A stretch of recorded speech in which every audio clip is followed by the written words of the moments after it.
আমার বাপ যে মারা গেল, উনি মরার আগে আমাকে বলে যাবে না কার কার কাছে এই সুদের টাকা পায়? এই টাকাগুলো আমি এখন কেমনে তুলবো? ওই অফিসুল মুন্সি আছে না তোমার বাপের, জানাজা না করে। কেরা? আরে যে সুদের টাকা বলে ছাড়ছিল। কিরে, তোরা দুই ভাই এখানে সুন্দর বসে বসে গল্প করতেছিস? হ্যাঁ, এই তোর বাপ যে আমার বাপের কাছ থেকে মকবুল সুদের কাছ থেকে 1,20,000 টাকা নিছে, প্রতি মাসে 18,000 টাকা দেওয়ার কথা ছিল। তোর বাপ যে মারা গেল, টাকা টাকাই দিবে রে? মোর বাপে সুদের টাকা নিয়ে খাইছে না, মোর বাপের টাকা নিয়ে যা। তোর বাপের টাকা নেম রে। আজকে তোর বাপের কবর আমি খুঁড়ি চূর্ণ বিচূর্ণ করি, তোর বাপক মাটির তল থেকে কুকরি প্যার করি আনি, তোর বাপের টাকা নেম থাকিস।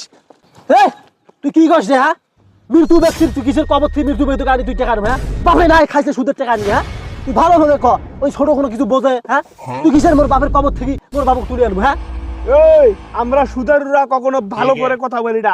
আমরা সুদারুরা এই তোদের মতো সাধারণ মানুষের সাথে সাধারণ ভাবে যদি কথাবার্তা বলি, তোরা মাথায় উঠে যাস। সেই জন্য তোদের সাথে এরকম আচরণ করতে হয়।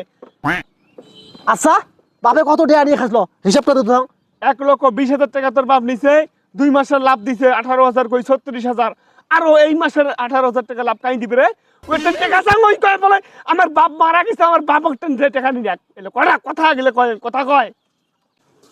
আরে মোর বাপ যে তোর বাপের টাই যে টাকা নিছে তার প্রমাণটা কি? ওই মোর বাপ মকবুল সুদেরু এত আবাল নয়, এত আবাল নয়, বুঝিস নাই? তোর বাপের ওই চেক আছে না, ব্যাংকের চেক, সেই ব্ল্যাঙ্ক চেক জমা নিছে, বুঝিস নাই? চেকের মামলা জানিস, তোর বংশ নির্বংশ হয়ে যাবে। বাবা শোনে, বাপ বাঁচি থাকার সময় ব্রাক থেকে লোন নিছিল, বুঝছিস? ওই মারা যাওয়ার পর ওই ব্রাকের লোক মাপ দিছে বাপুক। এখন তুইও বাবা আমাকে মাপ করে দে, বুঝছিস? কোনোভাবেই এটা সম্ভব না। আমার বাপ মকবুল সুদেরু মানুষের পায়ের মধ্যে, পেটের মধ্যে, প্লেটের ভাতের প্লেটের মধ্যে লাথি মারি আমার বাপ টাকা নাই গে প্লেয়ার। আমার বাপ তো কোনো টাকা মাপ দেয় না রে, মাপ দেয় না, বুঝিস নাই? টাকা ভাড়ে ভাড়ে দাও, নাহলে ওই যে চেক আছে না, সেই চেকের মামলা দিয়ে তোর বাপের ওই এখন জমি আছে না আড্ডার মরদ, ওই জমি আমরা দখল করব। কিসের রে তুই ওই জমি ধার দিবু? হ্যাঁ, ওই জমি বেচে মুই আর্মির চাকরির দ্বারা তুই ওই জমি ধার দিবু? মানে হাত দিয়ে আর দেখিস তো হাত টাত ভাঙি একেবারে পঙ্গু করে তুই। ওই তুই কি ভাবিস তুই আমাকে এইভাবে হুমকি দিবি আর আমি মকবুল সুদেরু ছেলে হয়ে চুপচাপ শুনে বাসায় যাব? ওই না রে, না রে, আসলে তোকে জায়গা মতো দিয়ে দেব। এ বাবা শোনে, ছোট ভাইয়ের অনেক একটা আশা যে আর্মির চাকরি করবে। ওই বাপে ওই জমিখান থুয়ে গেছে, বুঝছিস? ওই জমিখান বিক্রি করে যে চাকরি নিয়ে দেবো। তুই আমাকে মাফ করে দে বা।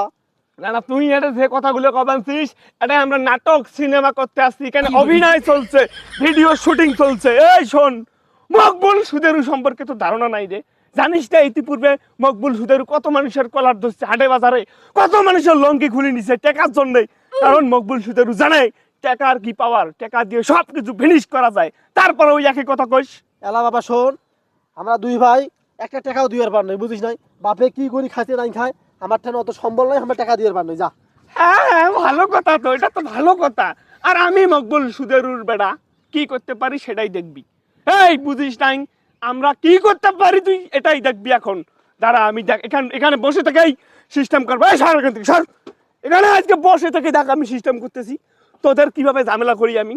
আমরা এত সহজ নাকি রে? দাঁড়া, আমি ফোন দিচ্ছি। আরে ভাই ফোন রাখেন, আপনার বাপ মারা গেছে। এস, এটা তো আমার সর্বনাশ হয়ে গেল, অনেক বড় ক্ষতি হয়ে গেল। আমার বাপ যে মারা গেল, উনি মরার আগে আমাকে বলে যাবে না কার কার কাছে এই সুদের টাকা পায়? এই টাকাগুলো আমি এখন কেমনে তুলবো? আমার তো অনেক লস করে ফেলাইছি। রাজিউল ভাইস্তে, তুই মানুষ? হ্যাঁ, তোর বাপ মারা গেছে, তুই ইন্না নিল্লাহি ওয়া ইন্না ইলাইহি রাজিউন না পড়ি তুই সুদের টাকা কাকে দিছে সেটা চিন্তা করবেন দিস? হ্যাঁ, তুই আসলে একটা মানুষ। এই তুই কি ভাবিস তোর কলিজা আর আমাদের কলিজা এক? ওই না রে, না রে, তোদের কলিজা একরকম আর আমাদের মতো সুদের কলিজা একরকম। টাকার উপরে কোনো মাইন্ড নেই। বাপ মারা গেছে, ওই ওই যে অপিকুল মুন্সি আছে না, ওই অপিকুল মুন্সি কানি বাপের জানাজাটা পড়াও যা। এ ভাইস্তে, তুইও বাড়ি যা। বাপের ওটা দাপন করা লাগবে না, গোসল করা লাগবে না, তুইও বাড়ি যা। বাপ আমার সর্বোচ্চ ক্ষতি করে গেছে। এই সুদের টাকাগুলো কাক কাক দিছে, আমার কাছে কোনো হিসাব আছে? সব টাকা মাটির সাথে মিশি গেল।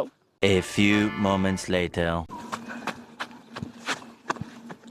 ভাই ওই অফিসুল মুন্সি আছে না তোমার বাপের, জানাজা না করে। কেরা? আরে যে সুদের টাকা বলে ছাড়ছিল। ওই অফিকুল মুন্সির কি চর্বি টর্বি বাড়ি কারণে ঘিরে আর মুন্সিগিরি ব্যান ছোড়াং ঠিক আছে তুই সিস্টেম করি মাটি দিনে তোমার বাপক ঝামেলা আর আমার ভালো লাগে না আমার মাথার টনক উড়ি দিছে আরে মুন্সি ছাড়া কি মাটি দেওয়া যায় নাকি? এ ভাইস্তা এটা কি কইছ হ্যাঁ? যা বাড়ি যা অন্য মুন্সিকা নিয়ে জানাজার করে তোর বাপের। ও তোর ছোট ভাই একটা আছে না মুন্সি হাফেজ হ্যাঁ আছে তো। ওই বিয়াকে দিয়ে বেটা তোমার বাপক জানাজাটা করি মাটি দাও যা মাথা ঠিক আছে, মাথা ঠিক আছে, মোর ভাই যে তোর বাপের জানাজা করাইবে। হ্যাঁ তুই সুদের টাকা 1 টাকা না ছাড়িস হ্যাঁ? মোর বাপের কবর থেকে মোর বাপক তুলি এনে চাই এলাফির মোর ভাইও নাগে হ্যাঁ? এটা ভাবিস নাই? সবে পরিশেষে একটা জিনিসে বুঝলু রে এই সুদের টাকার বরাবরই এই দুনিয়াত অসামাজিক কার্যক্রমে চলে। এই পৃথিবীর সামাজিক কাজে সুদের টাকা কোনোদিন কাজে আসে না। বুঝছিস দেখ। বুঝতে পারছো যা হ্যাঁ।